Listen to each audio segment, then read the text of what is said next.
The objective of this lesson is to be able to solve word problems including mixed numbers involving partitive interpreted fraction division by using visual fraction models and writing and solving equations that fit the problems.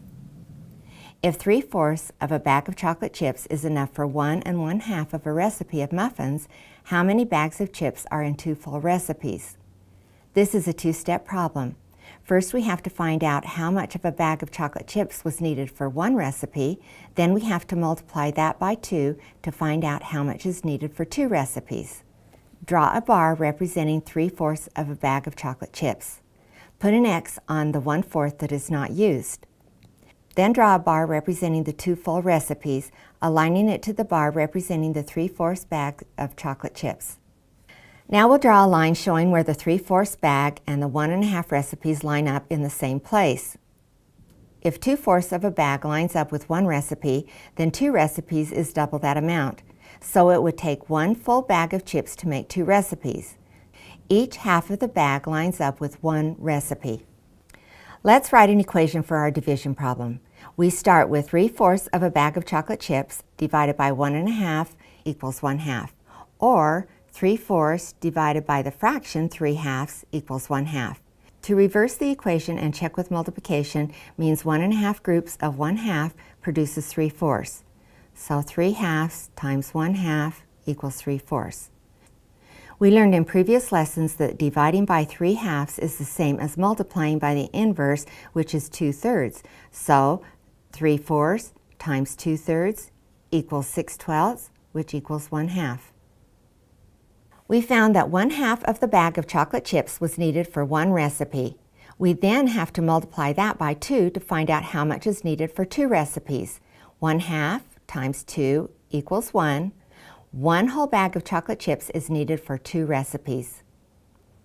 Let's try another similar problem. If 1 1/3 bags of chocolate chips are enough for 3/4 of a recipe, how many bags of chips are in a full recipe? First, draw a model of the problem.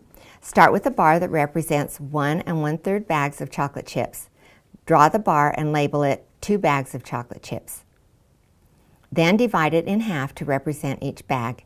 Since we are working with thirds, partition the first bag into 3 sections and label them 1/3 each. Then we need to partition the other bag into 3 sections and label the first section as 1/3.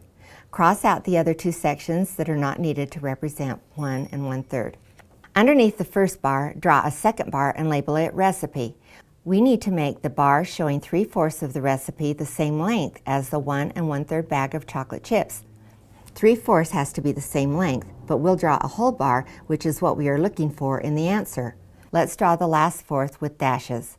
How many bags of chocolate chips are needed for a full recipe? Our equation is 1 1/3, or 4/3, divided by 3/4 equals x.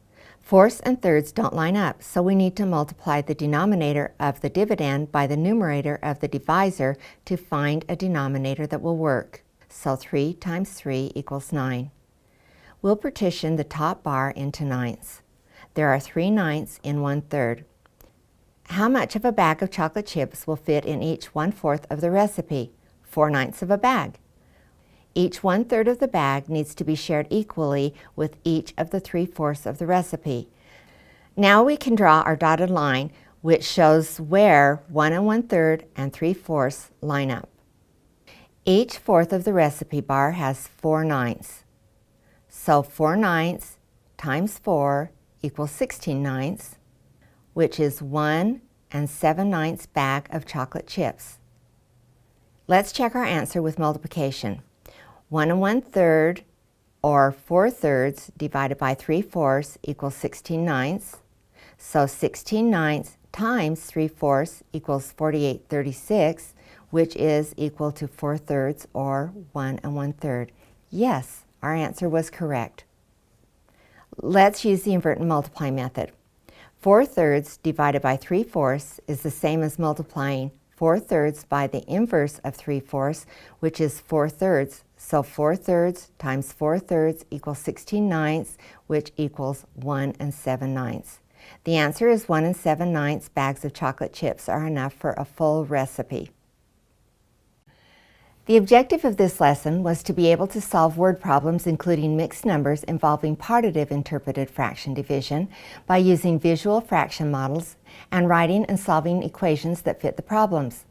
We met this objective by actually drawing models of two problems, writing a division equation for the problems, solving the equation by using the model, and then extending it to the invert and multiply method. If students are ready to use the invert and multiply method right off, they could do that, then draw the model to prove their answer.